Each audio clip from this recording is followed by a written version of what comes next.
Lumbee English may have been influenced by a number of different groups, beginning with the very first English-speaking colonists in the area. The earliest English colonists landed on the Outer Banks in the late 1500s. Scholars once speculated that the Lumbee were descendants of the Lost Colony, the group of English settlers who vanished from Roanoke Island around 1587. There's no doubt about it. There are a lot of similarities between Outer Banks English and Lumbee English.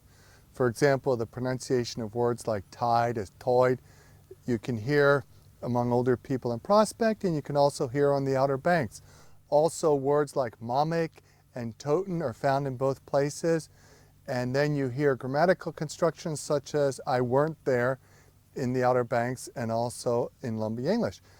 But it's a stretch to say that this proves that there's a connection between Lumbee English and Lost Colony English. What is probably more likely is the fact that there was an earlier English that, because of isolation, fueled the English that developed in the Outer Banks and Lumbee English as well.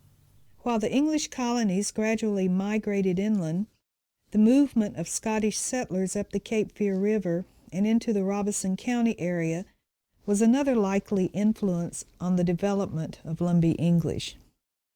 A third possible influence came from Scots-Irish settlers who migrated south down the Appalachian mountain range and east into the Piedmont.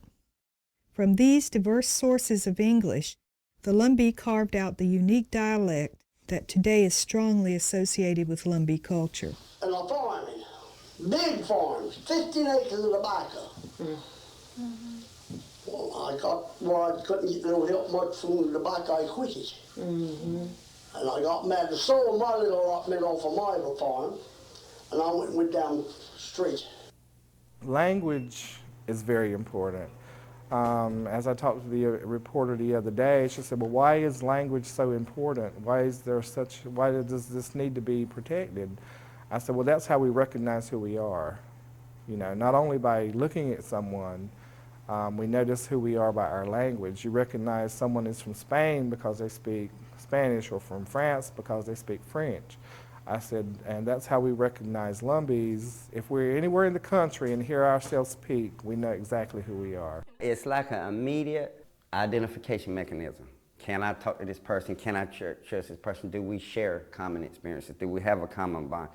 Even if it's somebody that's been away for years, there's something that lingers about their language that if he talks long enough, you pick it up. Lumbee English distinguishes itself through vocabulary, pronunciation, and grammar. One of the most obvious features of Lumbee English is vocabulary. And a cup of ale is actually coffee with sugar in it, you know. So it's like a sweet cup of coffee, a cup of ale. So. Ron, bring me a cup of that ale in here. I want some ale. Juvember. Okay, that's, some folks call them a slingshot, but it's just what we would take a forked branch and cut it off, put rubber bands on it, tongue of the shoe, and put a rock in it. But that's a juvember. That's all I ever heard until I got grown and found out they'd call them slingshots or something else, you know. But that's what a juvember is. Well, to me, when your mama something, you like, you just treat it bad. You like just mess over it, you know. You make a mess of it. You mumming up them clothes. You better get all that dirt out of them and not mama come up. And a totem is like an omen of something bad that's going to happen, or a sign of death. You can see a totem or you can hear a totem. Many Lumbee terms are largely unknown outside of Robeson County. Totem is to carry. Juvember. Yeah, Juvember. What's that? Yeah, that's when you have a cold snap in July. That's Juvember. Alec? Name of a person? That's what it sounds like to me. Mamek? Not familiar with that one. Mama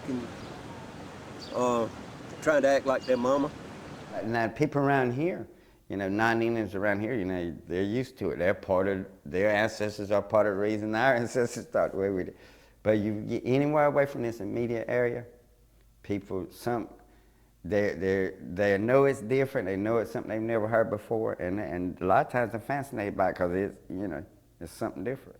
Little butter brine, eating laid back now. What do you You got that? Chicken and rice and chicken.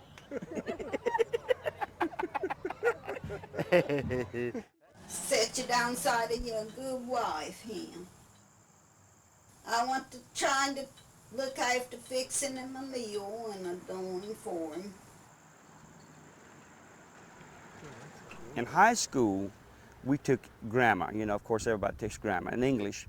And a lot of the words we use, we were discouraged from using them because it wasn't proper English according to the grammar. We'd always heard teachers that would come in outside the community would really downgrade the words that we would use. It's not proper, and you would be punished in certain cases.